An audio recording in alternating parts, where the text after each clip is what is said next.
On August 12th, 2013, the 14th Toho game in the core series of shmups was released, titled Double Dealing Character. Now, as of this video, it's 1 month later, so as Kyoko Pro Studios' 100 plus subscriber special, I, Zach, am going to be counting down who I believe to be the top 3 best new characters from this new game, to see who is truly the best double dealing character. You see what I did there? Double dealing character? Get it? Yeah, I don't either.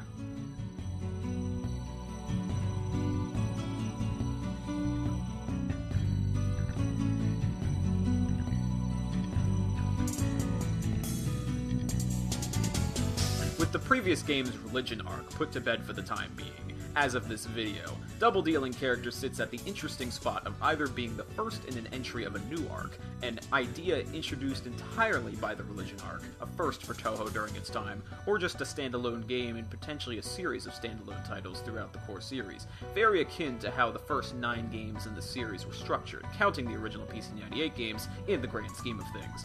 Alright, hold up, don't leave, stop. I know this part is going to be very long-winded and explanatory, but it's important still for your sake so that we can get to the list right away. I will fast-forward it to a speed where it's still comprehensive, but you get what you need to know, alright? So, hold up. Give me a second. Alright, there we go. It's pretty much impossible to determine what will come of this game, plot-wise, until another core game is introduced, and I doubt we'll be seeing a new fighting game to help clear this up anytime soon, considering the very recent release of Hopeless Masquerade. So, with that being the case, all we can do is enjoy what a great game DDC is for the time being. Honest to goodness, I believe Double Dealing Character to be a fantastic entry in the franchise, being a little easier and simple enough for newcomers or lesser players to get into these shmups a little bit more, while still bringing on the level of trickiness and challenge that we're accustomed to seeing in these games. All with a decent story that is unique and actually interesting, considering the setting. And as for the new characters, I honestly love pretty much every single one of them, which has now become a trend for me ever since 10 Desires. And that's what brings us to this video today, where I'll be counting down who I believe to be the best 3 characters of Double Dealing Character. I've done my best to take into account everything, having played this particular entry pretty extensively myself. How was their boss battle? What was their stage like? How were their themes, their personalities, involvement in the story, aesthetics? Heck, even aspects as shallow as how good they are at producing memes over the internet have been taken into account. So don't go thinking I cut my research short on anything.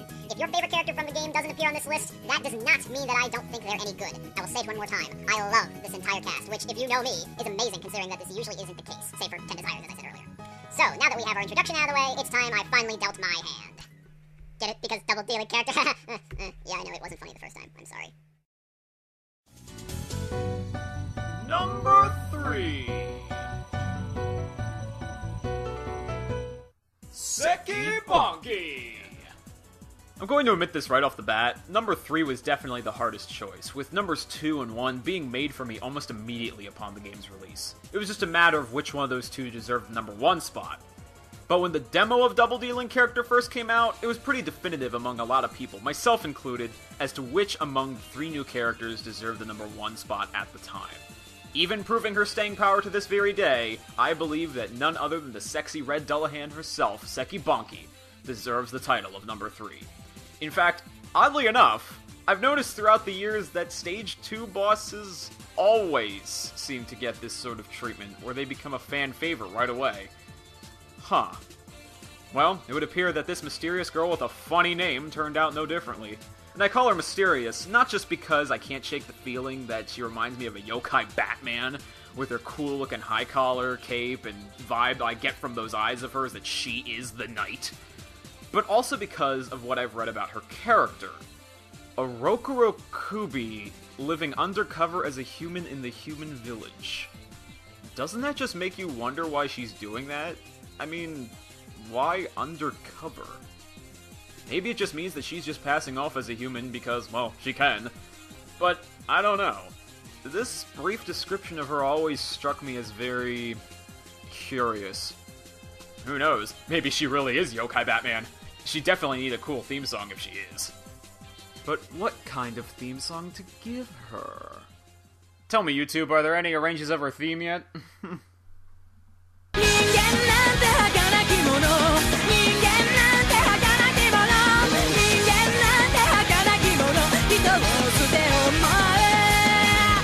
my god! This is awesome! Man, tell us in the next Encyclopedia Zune. I'd love to know if this is the case.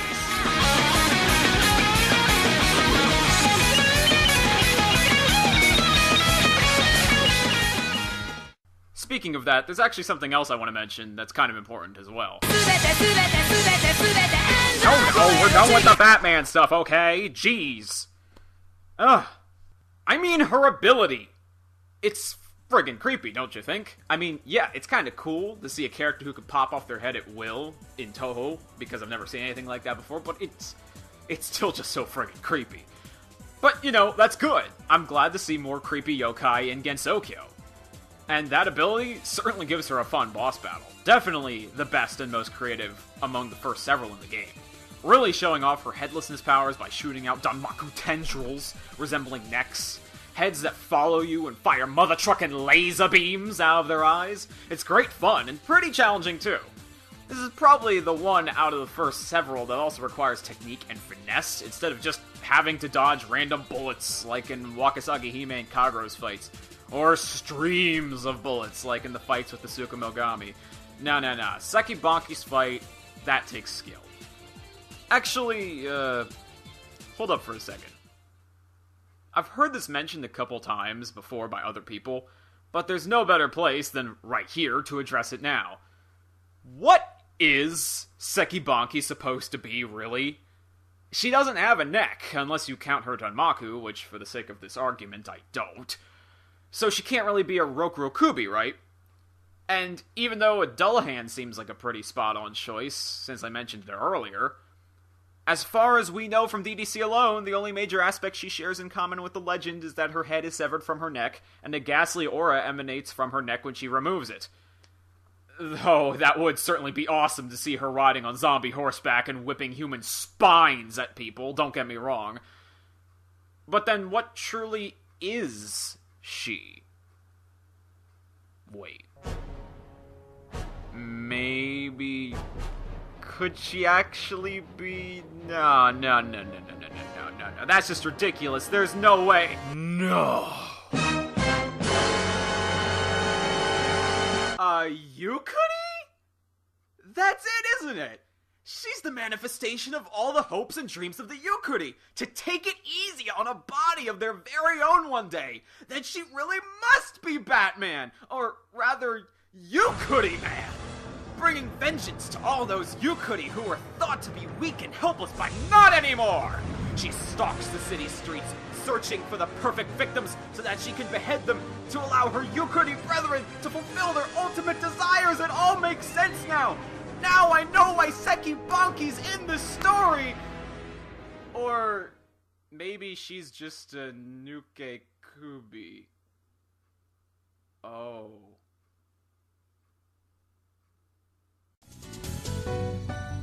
Number 2.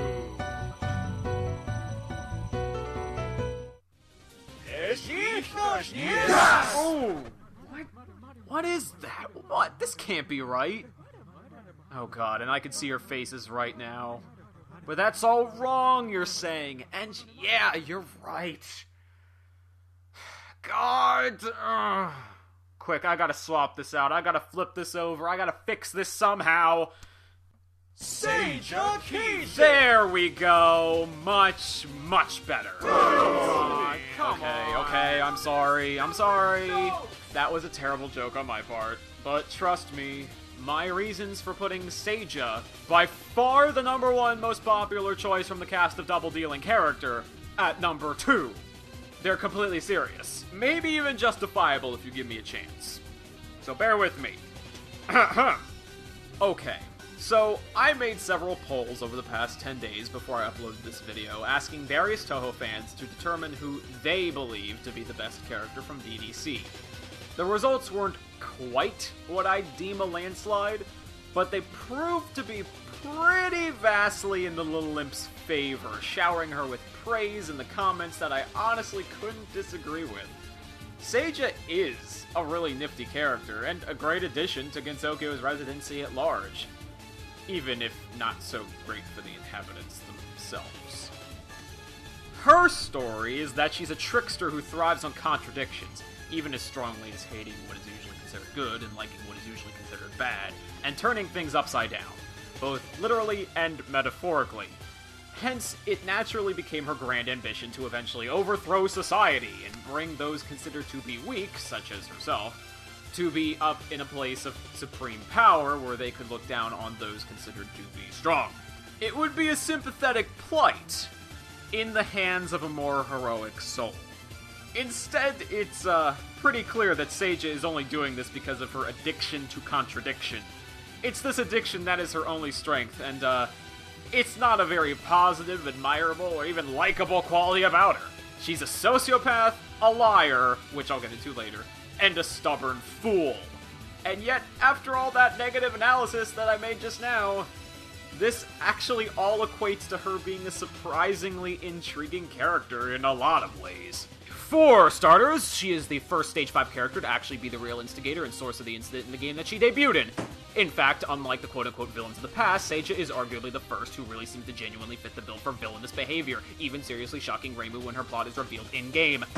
And on top of that, she has some honestly villainous-sounding music. If it had lyrics, I'm sure it would say, "Don't trust me," over and over again in every single line. And if that wasn't enough, she takes the cake for the one boss fight in any Toho game thus far with the single most scariest gimmick yet.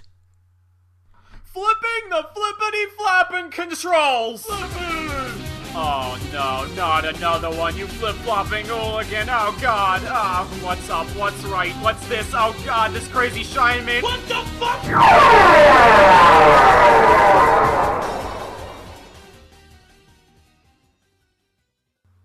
Seija will forever live in infamy. For that aspect alone, I'm certain. But there is one aspect about her that isn't some otherwise negative factor flipped on its head to make her appear more interesting and novel. Seija's got a pretty solid character design. With a very solid bootay, thanks to numerous artistic depictions.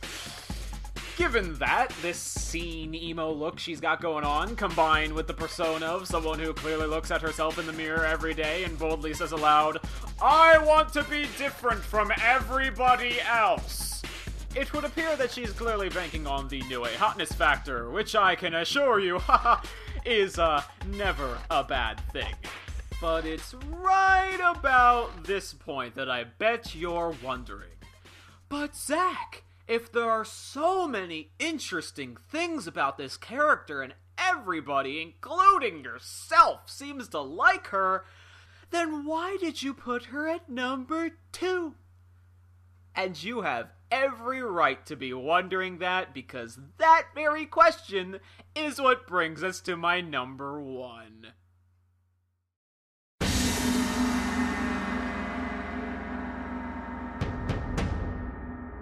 Number 1.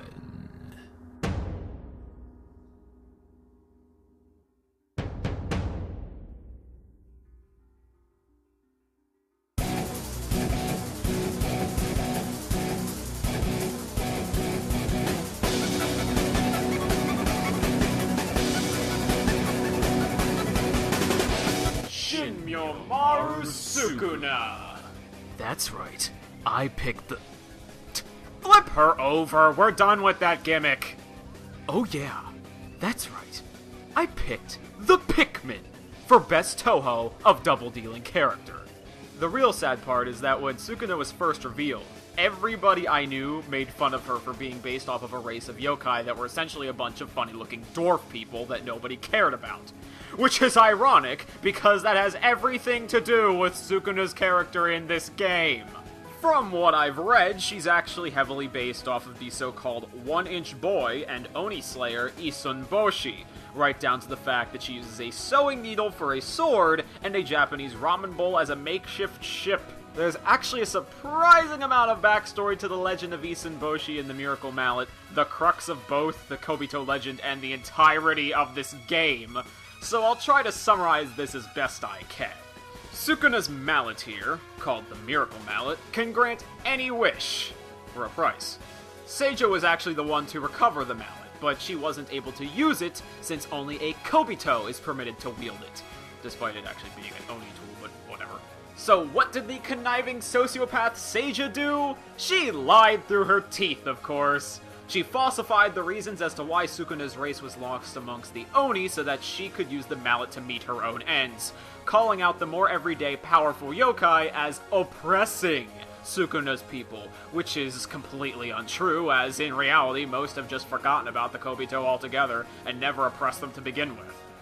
But, of course, Sukuna, being young and impressionable, as well as only a distant descendant of the Kobito, doesn't know any better and trusts Seija's judgment because, looking at the situation objectively, this sounds like a very heroic thing to do from a child's perspective, and Seija looks like she'd be a very good sweet talker when she needs to be.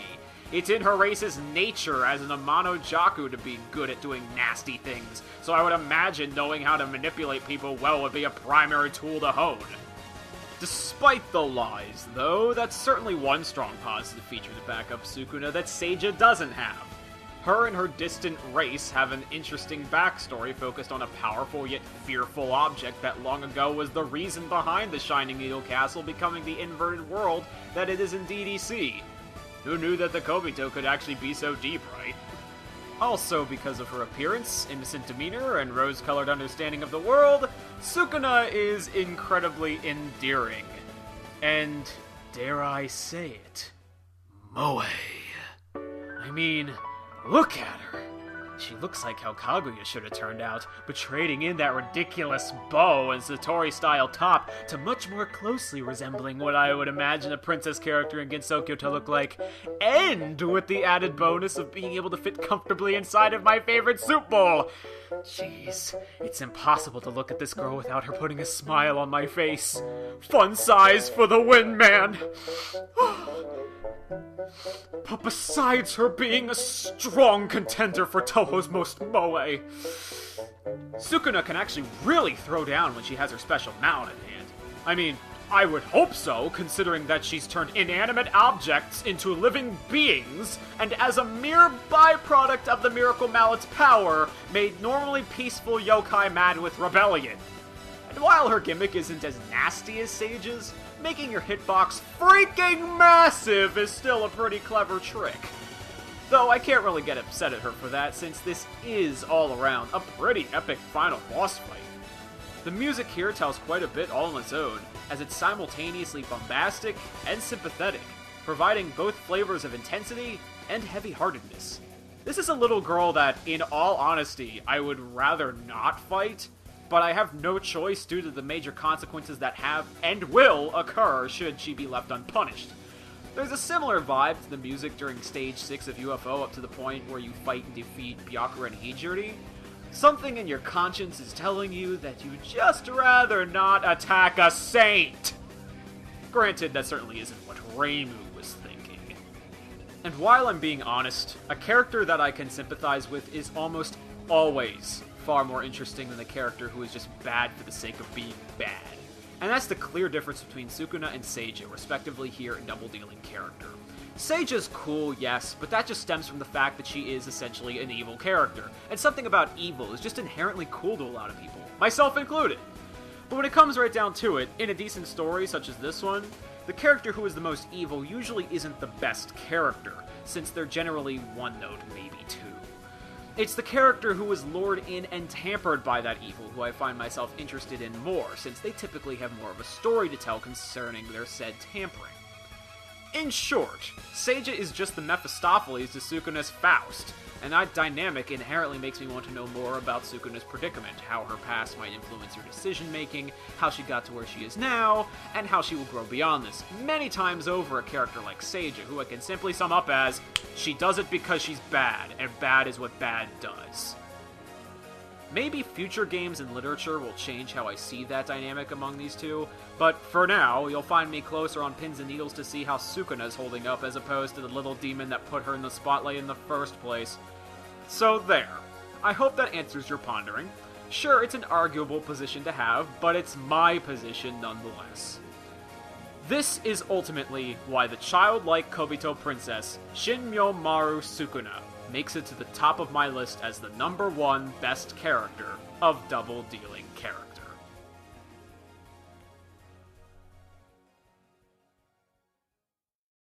Whew! But anyway, this video has gone for quite a lengthy amount of time now. and I just wanted to share my thoughts on the new cast of Double Dealing character. So, I know I might have stepped on a few toes with some of my comments, but trust me, this is a great cast, and I wholeheartedly welcome all of these new characters. So please don't get mad at me. Well, if you would like me to do more videos like this in the future, please be vocal about it. I must know. Send me comments, even likes and subscriptions if you want to see what I'm up to next. And whether you have compliments or criticisms, I will take note. After all, I only decided to make this video as thanks to you guys and your dedication to keeping up with this channel. So, kudos to you if you managed to make it this far, and I'm kinda sorry that the intro was a little boring. Yeah, I kind of made it quicker for your own good. Anyway, but yeah, for my next video though, well, let's just say that I've been looking forward to this one for a long